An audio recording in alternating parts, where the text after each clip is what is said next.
I was left for dead. That's how my journey in entrepreneurship started. I left the corporate world and my finance and MBA degrees behind me to share my story. Welcome to That Entrepreneur Show, where resilience meets hustle. Let's build and learn from our guest now. Do I have somebody that's looking at this from a big picture strategic navigation standpoint? Like, I'm in New York and I want to get to LA. That's like the macro goal, right? And the hands are like, how do I actually get there? Which is what we were just talking about. There's so many ways to get there. And separating out those two pieces is really important because it is so easy to just live in your business, drive around all the time, and then you end up, goodness knows, Texas. All of them, like, will challenge my American geography, but you'll end up totally where you don't want to go because you're like head down driving and you really don't take time to stand up and look.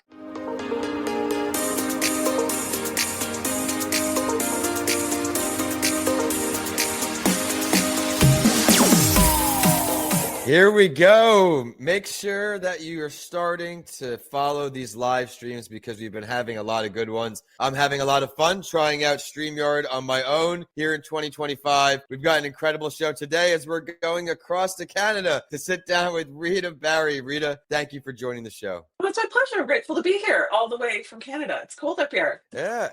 What's cold today? How cold is cold? It is minus 30 today, but I'm afraid that is perpetuating a whole bunch of stereotypes. That's Celsius, of course, but I think actually they come together when it's that cold. I think they actually start to be the same temperature. Normally we'd be like minus 10, which I think is what, 20s, something like that. So we're extra cold today. So. Oh my goodness. I mean, I'm over here complaining. I'm originally from New York, moved to Florida in 2009, and we're probably Central Florida, maybe like 65 or 70, and I'm not happy with that. So I give you credit. Are you a Buffalo Bills fan being up there as well? Do you follow football? No, we have Canadian football. I'm not Okay. we're hockey people. We're not Of course. we're not even really Canadian football people. We are hockey people. So even though we know the Super Bowl's happening, we'll watch it. Like maybe we'll have people over. But it's just more for the spectacle than it is the actual football. So who's the hockey team then? So the hockey team would be the Winnipeg Jets, originally from Manitoba, just north of North Dakota, and grew up there. And then I moved out west to Alberta and into the mountains many moons ago, but Winnipeg is still our team. Well, I'm a diehard New York Jets fan, so we have that commonality. Of course, mine gives me a lot more pain than yours probably. But Just right now. Normally they're awful, but this year they're doing amazing. So we're just going to enjoy it while it lasts. Hey, take it for what it is. But everyone, it's not a sports show. This is That Entrepreneur Show. I was left for dead at 21 years old, retransformed my life and became a podcaster. That's my story. Today, we're learning Rita's story, and she's got so much to offer. Show her some love right away. She's the founder of a company that had over $86 million in ad spend with their client relationships of over 5 years. So incredible accomplishment. Helped countless female-founded businesses scale through strategy-first marketing and a data-driven approach to customer acquisition. I can't wait to find out what led you to become an entrepreneur. But first, I've got to thank everyone for tuning in, viewing on, whether it's live or when the show comes out. This is That Entrepreneur Show, and thank you for helping make this show a top 2.5% global podcast. I have an incredible time hosting this over the 5+ years, and today will be an incredible show. We are brought to you today by johnford.com. He has a new empathy card set with his empathy app in the App Store, and Coming Alive podcastproduction.com. But we start at the beginning, Rita. I like to run the show in phases. What happened in the beginning, what's happening right now, what's next. So let's go back. What led you to become an entrepreneur? And then what led you to this business particularly? This is the only business I've ever had. It's kind of evolved over the last 15 years. I started it in 2009. It was actually really just out of boredom. I was staying at home with my 2-year-old at the time. She's now in university, so it feels like a really long time. And I previously had a career in social services. My husband got his dream job working for the Canadian National Police Force. And so we moved out here where I am now and was still, looking for a job. Do I want to go into social services? Kind of that, we had like that in-between period. And I just got really bored. And I started, the internet was all about like the blogosphere back then, if anyone was online extensively back in 2008, 9. And taught myself to code, learn JavaScript, HTML. I have a strong science math background as a caveat, because that sounds a little crazy, I know. And so I taught myself to do that just based on like opening up websites, digging around. There wasn't a ton of online learning resources like there are now, but just did the best I could. started designing websites, locally a little bit, then got connected to other people. And it grew from web design into analytics and like digital marketing analytics, because that's what I'd actually gone to university for, with statistics and things like that. So kind of rolled that skill set in to entrepreneurship. And that is a very unusual skill set, I think still to this day, actually, for women in digital marketing. And I think that was the beginning of kind of the snowball for me, because web design wasn't like totally self-taught, had a lot of imposter syndrome around that in particular, because there were so many people that were so much better. And then once I kind of got into my lane with the digital analytics, that's when things really took off, was able to kind of like create an agency out of it. And then we started doing digital advertising in a really data-driven way, which also very unusual, not just going on vibes. And it's kind of grown from there. So it's been paying attention to what clients need and then making adjustments as we go. But it's kind of always been in that digital marketing world. There we go. Okay. She talked about seeking feedback from clients, and I absolutely love that, seeing what they need, how to service them best. But you also learned how to do something so effectively, and that's trust your gut. When your gut is off, there's a problem. Let's dive into that. So in that piece, I didn't come from an entrepreneurial background, right? Like I didn't know anybody. I didn't know there was actually like business, masters of business. I mean, I knew they existed, but I didn't know anybody who actually like would create a really solid business plan. I didn't come from that. And so I just had to really pay attention to what I felt like I was good at, what clients were reflecting back to me. And so for the longest time, and still to a large degree, that's what I do, is like based on relational feedback from my client group, because we don't have any kind of like big leverage products. We are a very traditional agency with clients, and we provide services, so much relational stuff. And a lot of relationships is based on perceived feedback, right? That you're getting from other people through all of the communication. So that is so much of how I've grown the business. And because guts can sometimes be a little bit off, especially if it's the first time you're doing something, you don't have a lot of experience to relay back to, then I just always have made sure that there are people that are further along that path than me that I can talk to, check in with, and they have saved me from some egregious decisions in the business over the years. So a combination of those two is like, because, I was in social services for nearly a decade. I'm really good at reading people and empathy and human interaction, but also there's a lot of technical stuff that kind of had to get married from the data side of me. And sometimes, sounding boards are really helpful with that. I love how you just highlighted being resilient, right? I know you especially have this great insight on resilience to failure, resilience to not giving up. I'd love to talk about that a little more too. Oh, for sure. So one of the things that I don't know how, I'm sure this is pretty common to a lot of people, but I grew up in the system of go to school, you do well, there's right answers, there's wrong answers. There are right careers and wrong careers, right? Originally, I'd want to be a surgeon. So that was, and came from like quite low levels of poverty, like single mom, social assistance, all the things. And realized early on that doing things like the right way, quote unquote, in school was a path to getting out of that, right? So the whole childhood and young adulthood was all about right answers. And what isn't in the entrepreneurial handbook, right, especially when you have no experience with it, is that entrepreneurship is all about failing all the time and doing it fast and not getting stuck. And that was incredibly challenging for me because I do not come from a place scholastically where failure is an option, because the stakes were so high for me, or my perceived stakes were so high. So entrepreneurship has been therapy in action every day, right? Where you're like, I have to fail and I have to be okay with it. I have to learn how to absorb that guilt and process it and not get stuck by it. And that was not what I expected at all, but it's been probably the best gift that entrepreneurship has given me, because obviously that transcends to so many different parts of your life. I love everything you said there. Is there a particular failure or lesson learned that you've had throughout your experiences that you don't mind sharing so we could pay it forward to our community? So failures, I would guess, like everything from like putting a funnel together and it not working, right? Yep. And from which happens all the time, by the way, for us, for clients, right? It will never be as bad as the moment that you release it, because it will always get better from there. Taking on bad clients, right? Like, and especially against your own, not bad clients, but not right fit clients. Sure. For us, and knowing ahead of time, like actually having a discussion a month later where you've had to let this client go, and your team members are like, you said they weren't a good fit.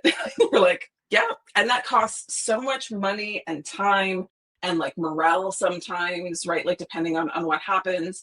So done that, like introduce services that were not a good idea, right? Like low cost services. One of my mentors actually talked me out of that, creating like kind of a lower tier type service to offer. That didn't go very well Right. because none of our clients were interested in that because all of our clients are interested in really high, done for you complete service type things. Doing traffic marketing when I'm a relationship marketing business, right? Lots. Yeah.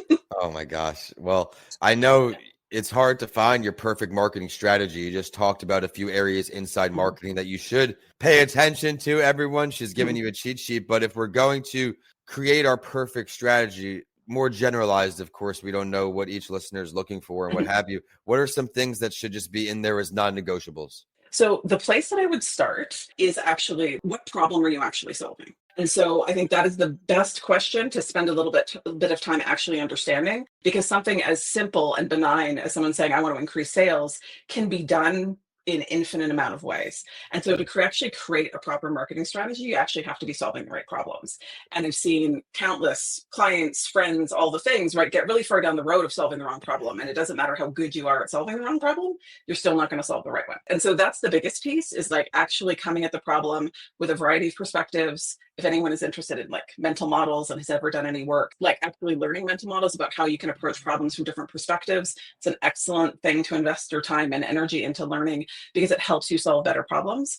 Because the thing that we have seen now after, and I think we're somewhere like 150 million actually worth of spend now on platforms, is that I've seen so many different businesses and had the privilege of being behind the scenes of some, 50, 60, $70 million a year businesses. Amazing. They all market in a different way, right? In a way that kind of like serves their particular business, the vibes of that particular owner, the strengths of that particular business as well. Like the vast majority of tactics that live out in the internet work, right? It just have to be applied at the right place and the right time. And so often people don't spend nearly the amount of time that they need to actually deciding which tactics to deploy, because truly I have seen them all work, from webinars to no webinars to live webinars to, they literally can all work, and they often all work in different, together in different ways in different businesses. But spending some time to know, like, what do I actually need to do in this business? What are my goals right now? What needs attention will serve people far better than just going like, what's the tactic I should do? Like, should I be learning TikTok, and short form video? It's like, well, who knows? You need to know what problem you're solving, and then you can actually deploy the right tactic and be married to the goal, not the path and how you get there.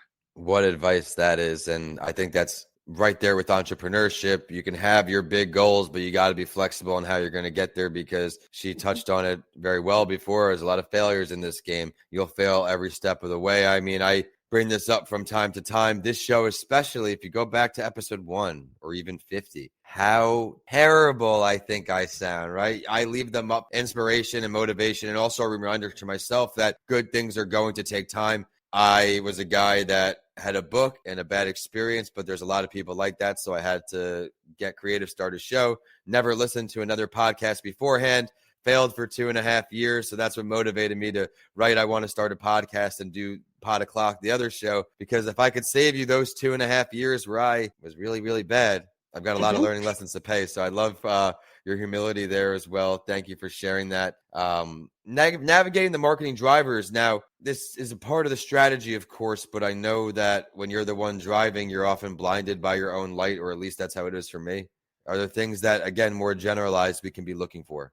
So for sure, I think the easiest way to think about it, right, is like the way that I like to look at it is that there's drivers and then there's navigators. Sure. And so often, especially if you're a very small business, if it's just you, or if there really is no other marketing support in the business, which usually even exists, when people if you do have a couple team members around, is that you need to be both the person who navigates and actually sees the big picture, and you need to be the person who drives.